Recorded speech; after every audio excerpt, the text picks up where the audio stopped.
Hilarious. Donald Trump marches toward the Republican nomination, winning both primaries in Nebraska and West Virginia. But brand new Fox News exit poll suggests that his chances against Hillary Clinton may be better than anyone thought. Well, here to take a closer look inside the minds of the West Virginia and Nebraska voters is Lee Carter, partner at polling firm Musklansky and Partners. Always good to see you, and I always love these exit polls. They're so fascinating. And West Virginia is a very interesting state. But one thing that was similar to almost every primary was this frustration with the federal government. State after state, we're seeing in the 90 percentile, but people are saying they're angry or dissatisfied. So we're seeing in Nebraska, 92% said they were angry or dissatisfied with federal government, 92% in West Virginia. And so what we're saying, you know, what you have to take away from this is this explains the rise of the outsider candidate as something different, somebody that's going to shake things up. And that's what we're seeing with Trump and Sanders. And you know, Sanders is doing better than anybody expected, and who would have ever thought that he would be here with Trump right now. So interesting. Well, one thing that gets voters to the polls is feeling optimistic or excited. And we look at the states last night, Nebraska and West Virginia, 60% felt that way about Trump, 74%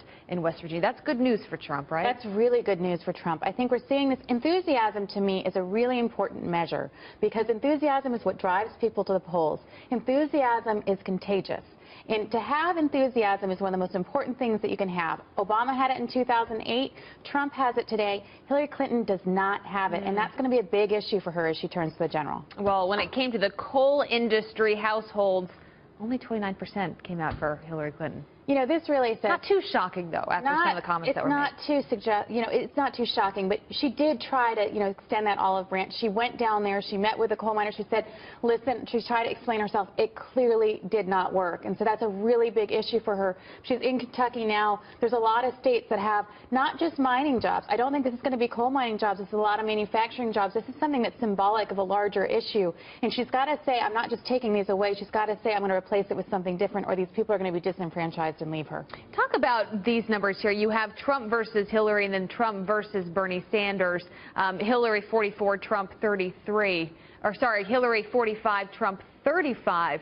And you compare that to Trump versus Sanders in West Virginia, 51% for Sanders, 33 for Trump. What do you make of that? I think it's fascinating. I think the fact that you're looking at that many Republicans or that many Democrats that say, I'm going to vote for, you know, I would vote for Trump.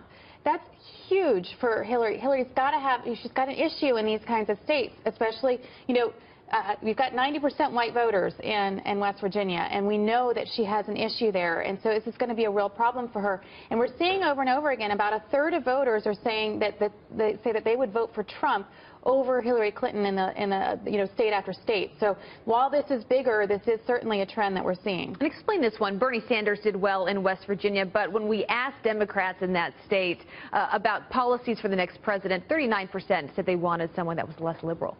Now, I think this is really, really fascinating. To me, you know, if you see less liberal than Obama's, this is one of the first times we've seen that. We've seen a lot of states saying they want more liberal or more of the same. So less liberal, this is West Virginia, also clearly a very different state. It's a red state, and we know that that's something they want, but when you look at this, it's something you've got to take away, and you've got to start thinking about how they're going to position themselves moving forward here. And this one stuck out the most to me when we asked Republicans likely that Trump will beat Hillary Clinton, 82% in Nebraska, 87% in West Virginia. That's also a very good sign for Trump. It is. And I think the West Virginia isn't as surprising to me as Nebraska.